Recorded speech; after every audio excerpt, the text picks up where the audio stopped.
무슨 개소리야 이게 개소리야 이게. 이거 뭐야? 이 고민의 흔적이야 내가 볼 때. 6인 체제로 갔으면 2월 중순 넘어가기 전에 끝났을 거다 이거. 한 명 마저 임명하게 해달라고 해서. 네. 그렇게 해서 9인 체제로 가서 빨리 끝내야 돼. 나는 아무리 늦어도 2월 말을 안 넘기리라고 봅니다. 아. 검찰 개혁할 수 있지 않을까요? 검찰 개혁은 돼요. 무조건 되는 거죠. 예, 검찰 개혁은 돼요. 아무리 생각해도 최상목 씨는 웃긴 것 같아요. 아이고. 최상목은 또 뭐지? 이거 최상목은 왜 이러는 거야? 최상목도 아리까리해요. 그렇죠. 네. 근데 이 사람은 내가 보기에는 그 내란 공범일 가능성이 되게 높아요. 윤석열이한테 그 쪽지 받았거든요. A4지에. 다행히도 그 쪽지를 검찰이 확보를 했어. 어떤데요? 그 뭐냐면 네. 지금 현재 국회를 완전히 무력화하고 새로운 국회를 또 만드는 거야. 네. 근데 새로운 국회를 만드는 그 예산을 야 최상목이 너가 확보를 해라 라는 내용의 쪽지였던 거야. 지령이네, 지령이었네. 이거는 진짜 어마무시한 그렇죠. 내란이거든요. 그렇죠. 그래서 그런지 모르겠는데 그 쪽지와 계속 거리두기 하고 있거든요. 개인적 거리두기. 쪽지와 거리를 엄청 두고 있어. 내란 실패 직후부터 국회가 열려서 나와서 얘기를 하는데 이제 이 최상목 대행의 증언을 들어보면 내용이 이런 거예요. 오라 해서 갔는데 계엄한다 그래서 반대했다. 그 대통령이 중간에 뭐 나가더니 발표해버렸다. 그래서 나는 정말 이건 안 된다 그러고 뛰쳐나왔다. 계엄 다 발표했는데 뭘 뛰쳐나와. 좀 이상한 얘기잖아. 기자회견 하든가 그때처럼 다 같이 서가지고 그때는 안 해놓고서. 그러고 이제 쪽지를 받았는데 자기가 쪽지를 접어서 호주머니에 넣고 있다가 잊어버리고 있다가 나중에 알아가지고 네. 그 차관보한테 줬다는 맡겼다. 거예요. 네. 네. 근데 그게 뭐 어떻게 해서 검찰에 가 있어 지금. 그 검찰에서 뭐라고 발표를 했냐면 거기 보면 그 비상 입법기구 네. 활동을 위한 예비비를 장만하라는 게 그 내용에 들어있다는 거. 엄청 중요한 증거거든요. 아유 어마무시한 겁니다. 국헌문란입니다. 그러니까 이 윤석열의 계획의 핵심은 국회를 없애는 거예요. 그렇습니다. 그러니까 국회를 둘러싸서 봉쇄하고 국회의원들을 잡아다가 수방사 벙커에 집어넣고 네. 그다음에 이제 선관위를 털어가지고 부정선거였다는 진술을 고문해가지고. 조작해내가지고 네. 고문. 막 송곳 리퍼 네. 이런 거 막 준비했더라고. 네. 노상원이 수첩에도 그런 내용들이 있고. 그렇습니다. 그렇게 해서 국회를 싹 없애버린 다음에 옛날에 전두환이 만든 국가보위 입법회의 같은 네. 국보위 같은 와. 그런 거를 만들어라니까 그 월급도 주고 뭐 해야 될 거 아니야. 그렇죠. 최상목 보고 너 돈 만지는 부서니까 네가 돈 준비해 이렇게 얘기를 한 거예요. 맞아요. 그러면 최상목 씨가 바보가 아니지 서울법대 출신이야. 서울법대 내란과는 아니야. 근데 그거를 대통령이 계엄 선포를 하면서 쪽지를 줬는데 그걸 안 보고 호주머니에 집어넣으면 말도 안 돼. 말도 안 되는 소리고. 아유. 그다음에 자기가 뭐 차관보한테 맡겼다. 차관보도 못 봤대. 차관보도 어렴풋이 뭐 기억나는 거는 예비비라는 얘기는 다 했어. 네. 예비비라는 얘기는 했는데 뭐를 위한 예비비인지는 얘기를 절대 안 했어. 안 했어요. 근데 지금 와서 보니까 비상입법기구를 위한 예비비야. 와. 그러니까 이거 거짓말을 계속 한 거예요. 그렇죠. 아, 근데 그래요? 최상목은 뭐랬냐? 간부들한테 연락을 해갖고 집합을 맞아요. 시켰잖아. 회의했어요. 회의했어요. 어머나. 대책회의를 했잖아. 네. 무슨 회의했어요? 대책회의에서 뭘 했는지는 아무도 지금 얘기 안 하고 있어. 수사하면 다 나와. 어차피. 와. 이른바 F4를 불렀다 그랬거든요. 예. 아 근데 그렇게 회의를 하면 상식적으로 생각해 볼게요. 대통령이 지시한 내용을 가지고 회의를 하지. 그렇지. 그거 아니라면 회의할 그렇죠. 이유가 없어요, 사실. 아 근데 그 말씀은 진짜 무거운 말씀입니다. 왜 숨겼을까? 그 쪽지의 내용을 보면 그 쪽지의 내용과 관련돼 있는 어떤 지시를 했을 가능성이 있어요. 증거는 없으나. 증거는 없죠. 예, 그러나 그렇게 그 심야에 국회가 그 해제 결의를 의결을 하기 전에 그 회의를 하고 있다가 회의하는 도중에 국회에서 해제 결의를 한 거야. 네. 맞아요. 그래갖고 그 다음에 다시 말을 맞춘 거 아닌가 싶어. 그 국회가 계엄 해제 요구 결의안을 의결하기 전에 그 소집한 간부 회의에서 뭐 다른 뭐 금융기관장들하고 모인 건 그 다음이고 그 다음 날이고 그날 밤에 12시 무렵에 간부들을 집합시켜서 거기서 어떤 회의를 했고 무슨 말을 했냐 이거야. 되게 의심스러워요. 너무 의심스럽다. 헌법재판관 임명하는 거는 국회 몫을 지명하는 거니까 그냥 사인만 하면 되는 거라고. 그렇습니다. 자기 권리가 아니고 권한이 아니고 의무예요. 네. 체포영장이 발부됐네. 그러니까 국무회의 시간도 원래 아침 10시에 하는데 오후 4시 반에 잡아놨어. 아. 기회주의적으로 상황을 본 거 아닐까? 야. 요 야. 암세포의 안테나를 더더미를 올려야 되나 내려야 되나 계속 내리고 숨어 있어야 되나 올려야 되냐를 고민했던 거 아닐까? 야 가능성이 있는 타임 테이블이다. 이 최상목 씨도 수사 대상에 포함돼 있나요? 내란 관련해서? 피의자로 입건돼 있어요. 예, 지금. 피의자로 입건됐어요. 아 진짜요? 예. 아 왜냐면 그 국무위원이니까 그리고 거기에 현장에 갔던 건 사실이고. 검찰에서는 지금 입건 안 했어.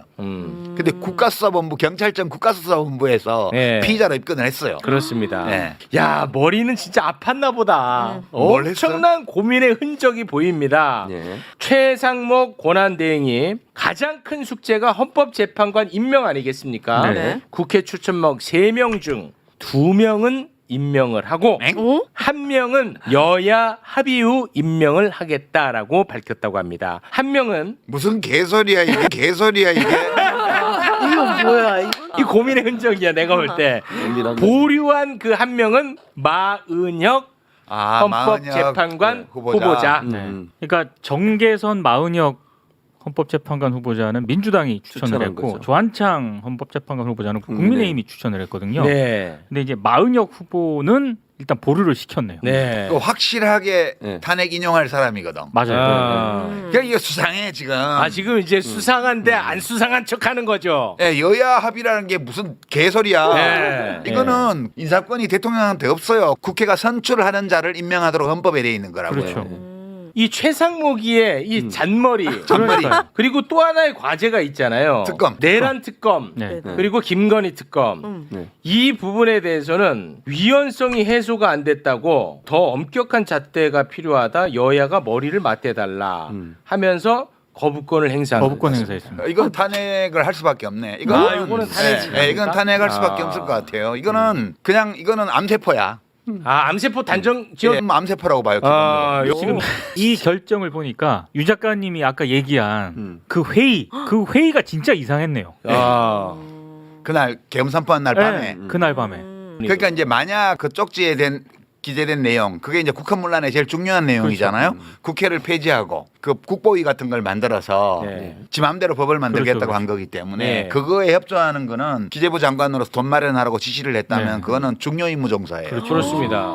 중요임무 종사. 그러니까 내란범은 세 등급이 있잖아요. 네. 최고 등급이 수괴. 수괴. 우두머리. 이 수괴는 이렇게 군사 반란까지 추가되면 이게 사형밖에 없는 거고요. 네. 이제 민간인이기 때문에 이제 군사 반란 적용을 안 하면 최소 무기잖아요. 네. 무기. 최소. 그럼 중요임무 종사는 이것도 형량의 하한선이 있는 중형이 선고되게 되어 있습니다. 그렇습니다. 네. 그러면 이제 제일 가벼운 3단계가 부하 수행이거든요. 부하 수행은 적극적인 의지 없이 그냥 위에서 시키니까 시키는 대로 한 거. 그 예컨대 이제 뭐 국회에서 국회의원들을 못 들어가게 막은 경찰관이나 이런 사람들은 이제 부하 수행이에요. 네. 그런 건데 제가 볼 때는 만약 최상목 대행이 기재부 장관으로서 비상입법기구 활동비를 마련하라는 지시를 만약 기재부 네. 그 공무원들한테 했다면 아이, 이거는- 거의 중요임무종사라고 봐야 돼요. 이거는 공범이에요. 뭐 김용현급으로 갑니다. 맞네요 지금 세상에. 보니까. 그렇게 되면.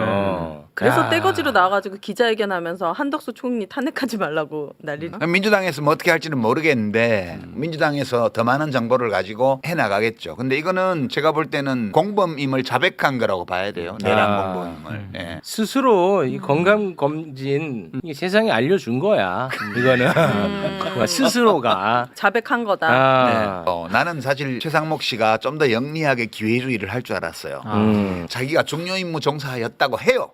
그건 어차피 기였든 아니었든 다 밝혀지게 돼 있습니다. 그렇죠. 수사를 통해서 어떤 경우든 자기가 뭐 어느 정도까지 했든 간에 지금 와서 이 내란 사태를 끝내는 데에 적극적으로 협조할 때만 정상 참작이 되잖아. 그치. 네. 그렇죠. 그렇죠. 이미 저지른 거는 다 들키게 돼 있어요. 네. 그건 감출 수가 없어. 그렇습니다. 그거는 이미 기정사실로 인정을 하고 네. 그 바탕에서 내가 좀이라도 피해를 덜 입으려면 지금 뭘 해야 되냐 그렇죠. 하면 재빨리 기회주의적으로 진영을 갈아타가지고 그렇죠. 이쪽으로 반 내란 진압 세력 쪽으로 가담해서 꽉꽉 누질러야 그렇습니다. 그래 한지성 괘씸하지만 그래도 나중에 반성하고 공을 세웠다. 네. 그래서 좀 봐줄 거 아니야. 맞습니다. 근데 요거는 또도 아니고 개도 아니야. 그래서 지금 실제로 권성동이한테도 욕 먹고 있어요. 양쪽에서 다 욕먹겠구나. 지금 내가 볼 때는 나름 머리를 많이 썼는데 네. 가장 나쁜 수야. 지금 근데 현재도- 헌재는 요거는 좀 하나 여쭤보고 싶은데 헌재는 제가 볼 때 굉장히 지금까지 중에 제일 잘하는 기관처럼 보이거든요. 요거는 칭찬을 해도 됩니까? 아니 네. 왜냐하면 이 다 썩어 있으니까 칭찬하려다가도 아 내가 또 틀릴 수 있어 해서 칭찬을 또 주저하게 되는데 헌재는 어떻습니까? 판사들은 정치 권력이 막 국민의 인권을 짓밟아도 판사는 판결로 말해라면서 아무 말도 안 해요. 근데 판사를 잡아가잖아. 네. 잡아가지도 않았어. 잡아가는 명단에 판사가 있었다는 사실만으로 성명이 막 나와. 그렇죠. 나 처음 봤어요. 법원에서 뭐 성명 내는 거. 네. 공식적으로. 그래서 중앙선관위원장, 노태학 중앙선관위원장도 대법관이에요. 그러고 보니까 심지어 노태학 선관위원장은 대법관인데 노상원이 야구 방망이로 예, 야구방망이로 자기가 직접 취조하겠다고 네. 그랬잖아. 그런 얘기까지 나오니 자기가 맞춤형으로 자기가 1대1로 그렇죠. 취조하겠다 그랬어. 네. 노태혁이는 건들지 마라 내 거다. 내 사무실에 야구 방망이 갖다 놓으라고. 왜냐하면 대법관을 건드리는데 그렇죠. 헌법재판관이라고 해서 건드리지 말란 법이 없어. 어. 그 윤석열이 다시 돌아온다고 생각해봐. 예. 그럼 너희 새끼들 내가 지난번에 있을 때 빨리 기각 안 했지 다 잡아들여 이렇게 할지 모르잖아. 맞아요. 공포감만큼 강력한 감정이 없어요. 그래서 윤석열이 180일 동안 헌법재판소가 결정을 못 해가지고 다시 돌아오는 걸 생각해봐요. 큰일 나지. 뒷골이 땡기는 거야. 그렇지. 기각 못해. 탄핵 기각하면 죽는 거야. 그걸 비굴하게 살려달라는 거 비는 꼴인데 뭐하러 그렇게 하겠어. 인용해갖고 보내버리니.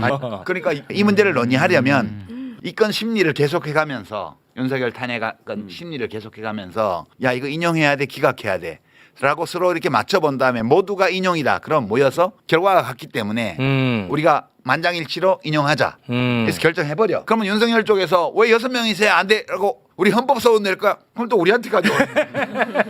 헌법재판소의 결정은 유권 해석을 할 수 있는 다른 기관이 없어요. 없죠. 네. 거기다가 이제 유일하게 할 수 있다면 법원에다가 이거는 무효다라고 청구할 수 있는데 대법관을 잡아다 좁힌다고 그랬잖아. 아 그러네. 전직 대법원장을 팬다고 그랬잖아. 이거는 법원에 갖고 가도 안 돼요. 안 돼.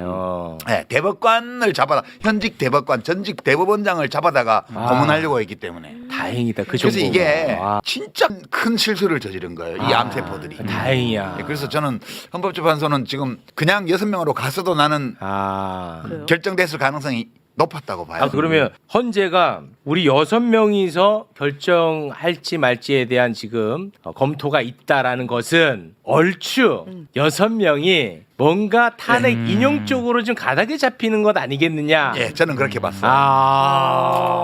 브리핑을 했다는 뜻이에요. 그래요. 그러니까 너 임명해라고 하고 빨리 임명하기 바란다는 공식 입장 내고 6명이서 그 의결하는 문제에 대해서 토론하고 있다라고 얘기하는 거는 야 빨리 임명해. 임명 안 하면 우리 6명이서 인용해 버릴 거야. 이런 뜻으로 저는 해석했어요.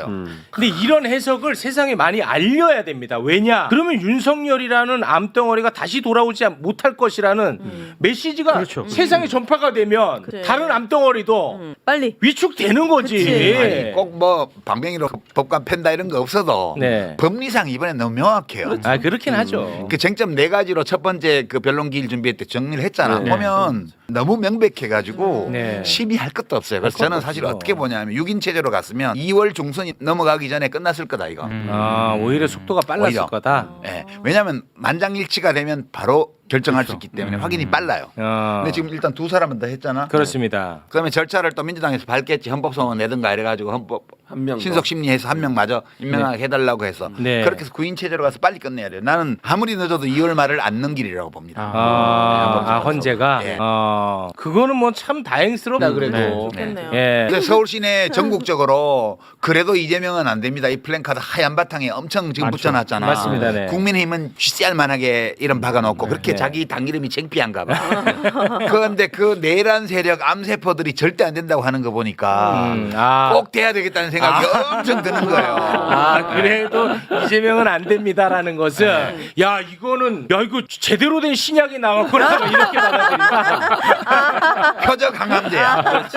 표적 항암제. 표적 항암제이기 때문에 무서워하네. 그거는 건보 적용해주지 말라고 플랜카드 붙여놓은 거야. 네. 예컨대 그 토론하다 보면 맨날 이재명 공격하잖아요. 네. 윤석열을 실드를 못 치니까 이재명을 공격하는 식으로 해서 균형을 맞추려고 그래요. 저는 이제 이재명 대표를 어떻게 보냐면 검찰 독재 정권의 사법 피해자예요. 그렇게 봐요 저는. 그러니까 윤석열이 자행한 인간 사냥의 피해자예요. 윤석열 지가 그 표현 쓰고 있죠. 예, 지금 지가 인간 사냥 당한다는데 과거에 윤석열이 프레데터처럼 인간 사냥을 했단 말이야. 그러니까 이제 이 프레데터가 땅바닥에 앉은 채로 왜 프레데터 사냥을 하고 지랄이야 이러면서 이제 외치고 있는 거예요 지금. 그러니까 이재명 씨에 대해서 계속 사법 리스크 타령을 하는데 그런 거는 사법 리스크라고 하는 게 아니에요. 사법 리스크라는 거는 이재명 대표를 제1야당의 대표, 거래야당의 대표를 5건이나 기소해서 네. 5개의 법정에 5개, 6개의 법정으로 뺑뺑이를 돌리는 이 행위가 정당한 법 집행이라고 인정을 할 때 네. 그때 비로소 이재명을 가리켜서 사법 리스크가 있다고 말할 수 있는 거예요. 그러니까 이거를 인정한다는 거는 검찰 독재를 승인하는 거예요. 그렇지. 이런 말을 쓰는 거는 검찰 독재 협력자들만 쓸 수 있는 말이에요. 네. 근데 이걸 다 쓰고 있다고. 그렇습니다. 사실은 나는 이재명은 검찰 독재 정권의 사법 피해자다. 그렇게 나는 얘기를 하는 거예요.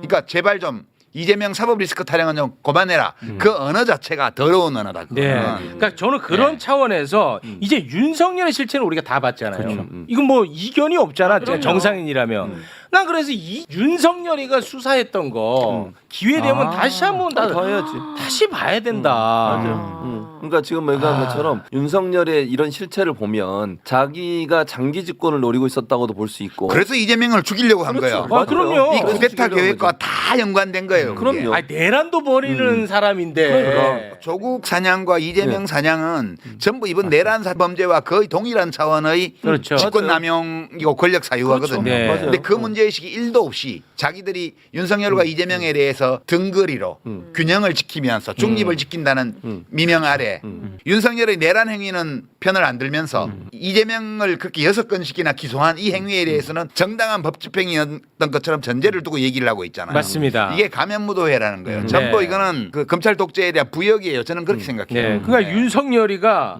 딱 내란 요때만 이상한 사람이고 그건 맞아요. 나머지는 그러면 다 훌륭한 사람이라는 게 되잖아. 그건 아니지. 그게 말이 됩니까? 엄청 말이 안 돼. 작가님. 말이 안 된다는 얘기를 하고 있잖아. 그리고 나 이게- 윤석열 혼자서 한 짓이 아니잖아요. 그렇죠. 그 사람 혼자 하면 그렇죠. 한동훈도 같이 했고 그럼. 검찰 집단이 네. 다 같이 한 거잖아. 다 검찰 독재의 공범들이라고 봐요. 저는 매우 그렇게 그럼요. 봅니다. 맞아요. 검찰 개혁할 수 있지 않을까요? 아, 검찰 개혁은 돼요. 무조건 되는 거죠. 아, 예, 검찰 개혁은 돼요. 2025년 이 한 해에는 우리들 각자에게도 그리고 우리의 공동체 전체에게도 지난 시기보다는 지난 몇 년간보다는 좀 좋은 일이 많이 생겼으면 좋겠다. 네. 그런 희망도 좀 갖고 있고요. 그리고 또 좋은 시간들이 온다 하더라도 이 나빴던 시간을 잊지 말아야 할 것 같아요.